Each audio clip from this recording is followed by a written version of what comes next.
Mug in Jasper, Indiana, and just wanted to give you a quick little video to show you how quick and easy it is to create this card. It's a stunning card, looks a lot harder than what it is, and I want to show you how you can put it together in literally minutes to achieve this great look. We're going to be using the Picket Fence Life-Changing Blender brushes to create this nice, smooth, flawless blend on the background. And then the stamps that I'm using are from Impression Obsession. Inks, as you know, they're always going to be Catherine Pooler because I love Catherine's inks. They're very juicy inks. So let's go ahead and get started. I'm going to start with my little card base here, and then I'm going to just grab one of my smaller brushes. And if you're checking this out, this is one of our cute little caddies that we have in store here for our brushes to store them in. We've got a couple different varieties.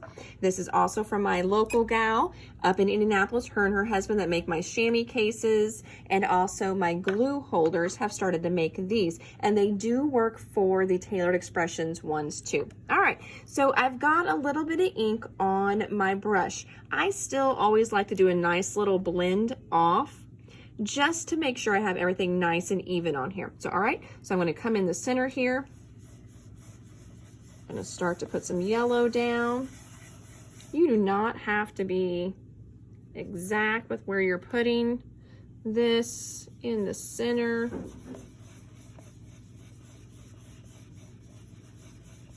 All right, just kind of blending it around there. Okay, so I've got some yellow in there. Now I am going, that was Shea Butter, that's the color that I used. Now I'm going to use Stone Blue. I'm going to do the exact same thing. So I'm not going to pat, and I see a lot of people do that in class. You want to rub across here so you can pick up the ink. Again, I'm going to blend off just a little bit to make sure that I have it nice and not, you know, a darker area. And then I'm going to kind of come around here, get a little bit of that shadowing going on to where it looks like it is a misty morning. That's kind of what we're going for here. I've got another card using different colors just to show you some variation that you could do. I'll put a little bit more. Again, just kind of going around it and building up my color.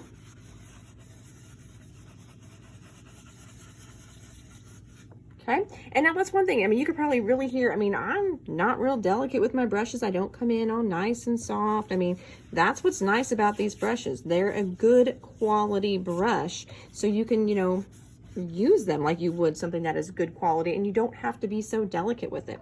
All right, I'm going to switch to my last color, which is Juniper Mist. I think Juniper Mist is one of my favorite new colors right now. I've been using it for a lot of different things. See how pretty it is? All right, I'm just gonna kind of rock around our edges real quick here.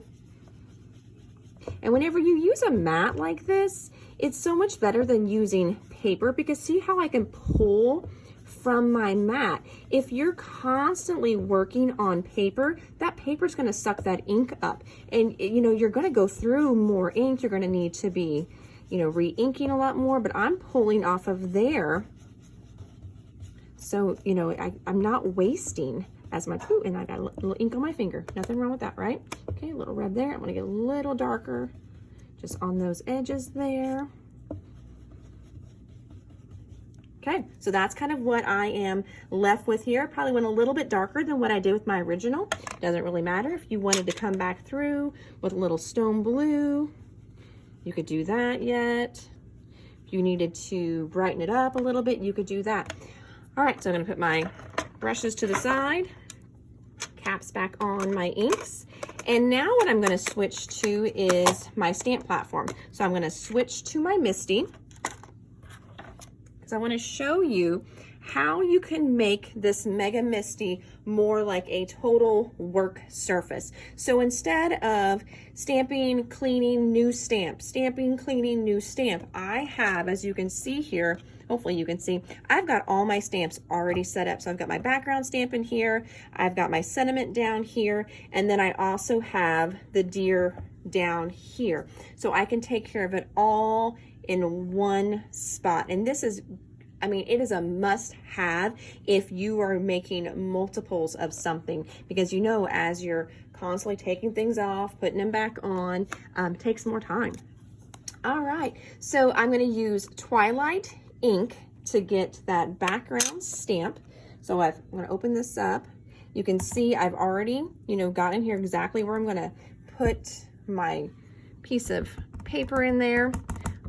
All right, I know it's off camera a little bit and I'm bouncing you, sorry, because I'm leaning my Misty against my mount, but I'm just inking up my stamp in the lid. Okay, got that inked up. Making sure, I can't really see because I'm kind of looking from the side here. All right, good enough, I am sure. All right, so now I'm gonna put, I don't even remember if it went this way or this way, but we're gonna put it in there. All right, so I'm gonna line it up, got it in there. Gonna push down, give it a nice little push. I usually kind of take my sleeve just because in that way there's less friction there. All right, that should be good. And it is beautiful and amazing. And look at how our light just comes shining through. Isn't that pretty? All right, next I'm gonna take Jack Black. So this is a really dark charcoal gray, but it is not that real deep black that I do love in the Catherine Pooler inks. All right, so again, I'm just inking that up, another spot. I'm gonna come right down here, put my card down, stamp my deer down, go over it like that, like so. And there you have it. And then for that sentiment, that was just another little piece of paper. I forgot to even grab a little one. And then that way I could ink and stamp perfectly right there. But look how quick and easy that was. So again, the Catherine Pooler inks blend beautifully. To show you again those colors that I used. Twilight was your background ink there. Jack Black, that is what the deer were stamped in. And then my ink blending was done in Shea Butter, then Stone Blue, and Juniper Mist around the edges. And again, this was done with those blender brushes. I really have not been able to replicate that look just using any other kind of sponges. These brushes really are life-changing. We also have the Tailored Expression ones. They work great too. They're both good quality brushes. So if you can't decide which one to pick, I do like the picket fence ones just because you get that small set in there as well. So, all right, everybody, that was just a real quick little ink blend tutorial with whenever you're working with more than one ink there.